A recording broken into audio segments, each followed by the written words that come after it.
Kisan service സൊസൈറ്റിയും Vandanmedu എം.ഇ.എസ് സ്കൂളും ചേർന്ന് നടത്തിയ നെൽകൃഷിയുടെ കൊയ്ത്തുത്സവം ആഘോഷമാക്കി വിദ്യാർത്ഥികൾ. പഴയ കതിർ പുതിയ കൈകൾ എന്ന പേരിൽ നടത്തിയ നെൽകൃഷിയുടെ വിളവെടുപ്പാണ് കൊയ്ത്ത് ഉത്സവമായി നടത്തിയത്.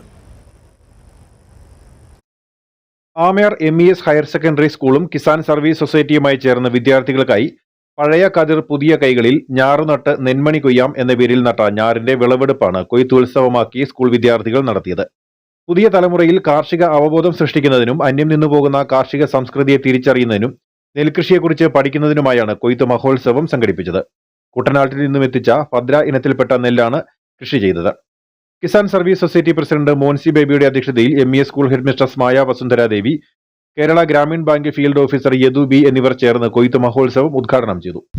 നമ്മൾ ഓഗസ്റ്റ് മാസം കിസാൻ സർവീസ് സൊസൈറ്റിയുടെയും പാടശേഖര സമിതിയുടെയും നേതൃത്വത്തിൽ വണ്ടൻമേട് എം.ഇ.എസ് ഹയർ സെക്കൻഡറി സ്കൂള് ഇവിടെ ഞാറ് നട്ടിരുന്നു. ഇന്ന് നമ്മൾ കൊയ്ത്തുത്സവം നടത്തുകയാണ്.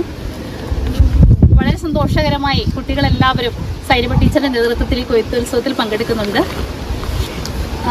ഞങ്ങൾക്ക് ഇങ്ങനെയൊരു അവസരം ഒരുക്കി തന്ന കിസാൻ സർവീസ് സൊസൈറ്റിക്കും അതുപോലെ പാടശേഖര സമിതിക്കും വണ്ടൻമേട് എം.ഇ.എസ് ഹയർ സെക്കൻഡറി സ്കൂളിന്റെ നന്ദി അറിയിക്കുകയാണ്. സീഡ് കോർഡിനേറ്റർ സൈനബ ബീവി, അധ്യാപകരായ അഷ്റഫ് കെ.എച്ച്, രജിത രാജൻ, രമ്യ എം.എസ്, പാടശേഖര സമിതി പ്രസിഡന്റ് ജോസ് ഇരട്ടമുണ്ടയ്ക്കൽ തുടങ്ങിയവർ പങ്കെടുത്തു. സൊസൈറ്റി നടപ്പാക്കി വരുന്ന വിഷരഹിത പച്ചക്കറി ഫാം, വിഷരഹിത മത്സ്യഫാം എന്നിവ സന്ദർശിച്ചതും വിദ്യാർത്ഥികൾക്ക് പുതിയ അനുഭവമായി മാറി.